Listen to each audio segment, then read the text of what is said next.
क्या माँ, मेरी शादी एक सोने से भरे ससुराल में हो रही है और तुम मुझे मिट्टी के चूल्हे पर खाना बनाना सिखा रही हो? आपके टाइम में कौन मिट्टी के चूल्हे पर खाना बनाता है? जानती हूँ बेटा, पर ठंड का टाइम है, क्या पता कभी तेरी सास तुझसे चूल्हे पर खाना बनवा ले तो।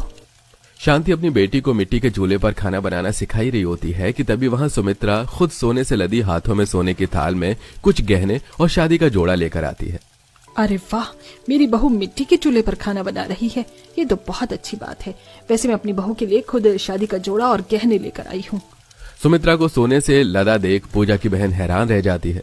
कुछ देर बाद सुमित्रा शगुन की थाल देकर वहां से चली जाती है। ऐसे ही कुछ दिन बीत जाते हैं और बहुत जल्द पूजा की शादी हो जाती है। शादी के बाद जब पूजा अपने ससुराल आती है तो अपने सोने से भरा ससुराल देखकर बहुत खुश होती है। अरे वाह, घर में रखी हर एक चीज तो सोने की है और मेरे घर वालों ने कितना सोना पहना है। मेरी तो किस्मत ही खुल गई इतना अच्छा घर पाकर। ससुराल में आते ही घर में सोने की रखी चीजों को देख पूजा बहुत खुश होती है और अगली सुबह अपनी पहली रसोई के लिए जल्दी उठती है, जहां नंद चंदा उसे रसोई में ले जाती है और किसी काम से खुद रसोई से बाहर चली जाती है। किसी ने तो मुझे बताया ही नहीं कि मुझे अपनी पहली रसोई में क्या बनाना है। पर कोई बात नहीं, ठंड है इसलिए मैं एक काम करती हूँ, मैं अपनी पहली रसोई में गाजर का हलवा बना लेती हूँ। वैसे सोने की प्लेट कटोरियाँ कितनी सुंदर लग रही हैं। मेरी सास ने तो नमक मसाले के डब्बे भी सोने के डब्बे में रखे हैं। इतना सब कुछ सोचकर पूजा खाना बनाने की तैयारी में लग जाती है और जैसे ही गैस जलाने जाती है कि तभी वहां सुमित्रा आ जाती है। रुक जा बहू, गैस मत जलाना। अच्छा हुआ जो मैं सही समय पर आ गई, वरना आज तो मेरी सोने की रसोई खराब ही हो जाती। बहू, ये रसोई तो बस लोगों को दिखाने के लिए है। माँ जी, मैं कुछ समझी नहीं। बहू, हम लोगों ने एक छोटी सी रसोई बना रखी है मिट्टी की। हम लोग मिट्टी के चूल्हे का ही बनाया हुआ खाना खाते हैं, वो भी मिट्टी के बर्तनों में। कुछ दिनों से तेरे ससुर जी की और मेरी सेहत ठीक नहीं चल रही, इसीलिए डॉक्टर ने कहा है कि हमें मिट्टी का चूल्हा और मिट्टी के बर्तन में ही खाना खाना है। इसीलिए मैंने अलग से रसोई बनाई है ताकि मेरे सोने की रसोई खराब ना हो। चल, मैं तुझे तेरी मिट्टी का रसोई दिखाती हूँ। इतना बोलकर सुमित्रा अपनी बहू को छोटी सी मिट्टी की रसोई में ले जाती है और रसोई दिखाकर वहां से चली जाती है, जहां मिट्टी का चूल्हा और मिट्टी के बर्तन रखे थे। क्योंकि शादी से पहले पूजा की मां ने उसे मिट्टी के चूल्हे पर खाना बनाना सिखाया था, इसलिए वो आराम से बैठकर खाना बनाने की तैयारी करने लगती है। पर वो मिट्टी के बर्तन और चूल्हे के अलावा कुछ नहीं था, इसलिए उसे खाना बनाने का सामान बड़ी रसोई से मिट्टी की रसोई में लाना पड़ता है। वो तो अच्छा था कि शादी से पहले माँ ने मुझे मिट्टी के चूल्हे पर खाना बनाना सिखा दिया, वरना आज तो मुसीबत हो जाती। वैसे इस रसोई में कितनी ठंड लग रही है और जमीन भी कितनी ठंडी है। अब ठंड में कांपते हुए पूजा अपने ससुराल वालों के लिए अपनी पहली रसोई में गाजर का हलवा बनाती है, जिसे खाकर सब उसकी तारीफ करते हैं और वहां से चले जाते हैं। ऐसे ही कुछ दिन बीत जाते हैं। अरे यार, इस रसोई में कितनी ठंड लग रही है। ऊपर से लकड़ियां जलाकर खाना बनाना और सामान भी बड़ी वाली रसोई में रखा है। सारा सामान भी वहां से उठाकर लाना इतना मुश्किल है। ये सब ठंड का समय था और सुबह के 5 बजे पूजा अपने ससुराल वालों के लिए मिट्टी की रसोई में जमीन पर बैठकर खाना बना रही होती है। और जब भी उसे किसी सामान की जरूरत पड़ती तो वो अपने ससुराल की रसोई में जाती और सोने के डिब्बे लाकर मिट्टी के बर्तन में नमक मसाले प्याज मिर्ची टमाटर रखकर उन डिब्बों को फिर से उसी रसोई में रख कर आती और इसी तरह स्ट्रगल करके अपने ससुराल वालों के लिए वो मिट्टी की रसोई में खाना बनाती है। ऐसे ही एक दिन, ये क्या माँ, मिट्टी के बर्तनों में हमें खाना खिला रही हो? आप लोगों को खाना है आप लोग खाओ, कम से कम हमें तो नॉर्मल गैस पर बने हुए खाने को खाने दो। क्यों हमें भी मिट्टी की बर्तनों में ये खाना खिलाकर बोर कर रही हो इतने दिनों से? बेटा, बहू क्या सबके लिए अलग अलग खाना बनाएगी इस ठंड में? मैं नहीं चाहती कि बहू ठंड में परेशान हो, इसलिए जो बन रहा है वही खाना होगा और मिट्टी के बर्तन में ही खाना होगा। पर माँ, कभी कभी तो गैस पर खाना बन सकता है ना। भाभी को भी मिट्टी की रसोई में खाना बनाने में दिक्कत होती है और देखो उन्हें तो जुकाम भी हो गया है। चंदा बेटा, बहू को दिक्कत ना हो इसीलिए तो हम उससे मिट्टी के चूल्हे पर खाना बनवा रहे हैं।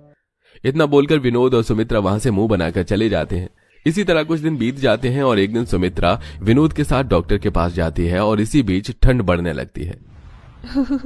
ठंड तो बढ़ती ही जा रही है, रसोई में कदम रखते ही कब कभी छूट जाती है। आज तो माँ जी और पापा जी भी बाहर गए हैं। एक काम करती हूँ, आज गैस पर खाना बना लेती हूँ। किसी को क्या ही पता चलेगा मिट्टी के चूल्हे पर खाना बना है या गैस पर। अपनी सास ससुर की गैर मौजूदगी में पूजा गैस पर खाना बना लेती है और शाम को जब पूरा परिवार खाने के लिए बैठता है तो पहला निवाला खाते ही पूजा के सास ससुर को गैस पर बने खाने का सच पता चल जाता है। बहू, अगर तुम्हें हमारी पसंद का खाना हमें नहीं खिलाना तो मत खिलाओ, पर ऐसे झूठ बोलकर खाना तो मत दो। बहू, हम आज तक चूल्हे पर ही खाना बना खाते हैं, वो भी मिट्टी के बर्तनों में। हमें सब पता है कि मिट्टी के चूल्हे पर बने खाने का स्वाद कैसा होता है। एक बार फिर सुमित्रा और विनोद नाराज होकर वहां से चले जाते हैं। अपने सास ससुर की नाराजगी देख पूजा को बहुत बुरा लगता है और रात को वो अमित से बात करती है। तुम्हारी माँ पापा ने एक बार भी मुझसे ये नहीं पूछा कि मैंने गैस पर खाना क्यों बनाया। मेरी इतनी तबीयत खराब है पर किसी को मेरी कोई फिक्र ही नहीं है। पूजा अपने पति से शिकायत करके सो जाती है और अगले दिन ज्यादा ठंड होने की वजह से लकड़ियां भी गीली होती हैं, जिसे जलाते समय मिट्टी की रसोई में धुआं हो जाता है। एक तो इतनी ठंड, ऊपर से इन गीली लकड़ियों को जलाकर खाना बनाना, पूरा घर धुआं धुआं हो गया। कैसे बनाऊं सबके लिए इतनी ठंड में चूल्हे पर खाना। परेशान पूजा अपनी मिट्टी की रसोई में इस ठंड में कांपते हुए गीली लकड़ियों को जैसे तैसे जलाकर सभी के लिए खाना बनाती है। वो कभी किचन से मिट्टी वाली रसोई में मसाले लाती तो कभी सब्जियां। ऐसा करके वो बहुत परेशान होती है, इसलिए एक वक्त का खाना बनाने में उसे 2 घंटे लग जाते थे। इसी तरह कुछ दिन बीत जाते हैं और एक दिन उसकी माँ शांति और निशा अपनी बेटी से मिलने के लिए आती है। माँ, दीदी की शादी तो बिल्कुल सही घर में हुई है। सोने से भरा ससुराल, देखो दरवाजा भी सोने का है और घर के बाहर जो बड़ी बड़ी फ्लावर पॉट रखे थे वो भी सोने के हैं। दीदी तो ससुराल में सही राज कर रही होंगी, नौकर चाकर होंगे, सोने के बर्तन में खाना होगा। मेरी शादी भी ऐसे ही किसी सोने के ससुराल में करवाना। अपनी बहन का सोने का ससुराल देखकर निशा बहुत खुश होती है और अपनी माँ के साथ अंदर जाती है। और वो अंदर टेबल पर रखी फलों की टोकरी, सोने की घड़ी, अलमारी, दराज, यहाँ तक कि ग्रिल भी सोने की बनी हुई देखकर हैरान रह जाती है। माँ, मुझे तो अपनी आंखों पर विश्वास ही नहीं हो रहा। अरे समधन जी, आप अपनी बेटी के साथ आइए ना, बिल्कुल सही समय पर आए हैं आप। बहू बस खाना लगाती ही होगी। पूजा बहू, जल्दी से खाना लेकर बाहर आओ, देखो तुमसे मिलने कौन आया है। सुमित्रा की आवाज सुनकर पूजा जल्दी से खाना लेकर बाहर आती है और वो अपनी माँ बहन को देखकर बहुत खुश होती है।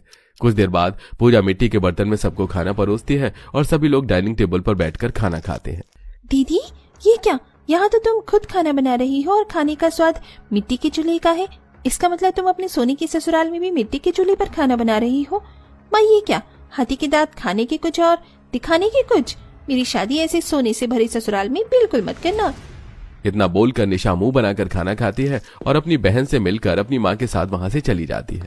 पर निशा की ऐसी बातें सुनकर वहां बैठे सभी लोगों का मुंह उतर जाता है और रात को एक बार फिर पूजा अपने पति से लड़ती है। अमित जी, ऐसे नहीं चलेगा। जो खाना मैं मिट्टी के चूल्हे पर 2-3 घंटे में बनाती हूँ, वो खाना गैस पर 1-1.5 घंटे में बना सकती हूँ मैं। 3 टाइम का खाना इस ठंड में मिट्टी के चूल्हे पर बनाना कोई मामूली बात नहीं है। मैं ऐसे ही यहाँ नहीं रह पाऊंगी। अगर मिट्टी के चूल्हे पर खाना खाना है तो नौकर रख लो या फिर मैं अपने मायके जा रही हूँ। पूजा, इसमें मैं क्या कर सकता हूँ? डॉक्टर ने माँ पापा को सलाह दी है कि मिट्टी के बर्तन में खाने की, और ये सब कुछ ही दिनों की बात है बस। जब से आई हूँ यही सुन रही हूँ। इतना बोलकर पूजा नाराज होकर सो जाती है। अब इसी तरह हर रोज पूजा अपने पति से लड़ती और अमित अपने माता पिता से गैस पर खाना बनाने की बात करता। माँ, तुम भाभी के बारे में इतना सोचती हो तो मान क्यों नहीं जाती? कभी कभी तो हम गैस का खाना खा सकते हैं, भाभी को भी आराम मिलेगा। अच्छा ठीक है, कभी कभी घर में गैस पर खाना बन जाएगा, पर खाना हमारे लिए मिट्टी के चूल्हे पर ही बनेगा, तब तक जब तक हमारी तबीयत ठीक नहीं हो जाती। अगर एक बार हमारी तबीयत ठीक हो गई और डॉक्टर ने कहा कि हम अब नॉर्मल हैं, तो बहू गैस पर ही खाना बनाना शुरू कर लेगी।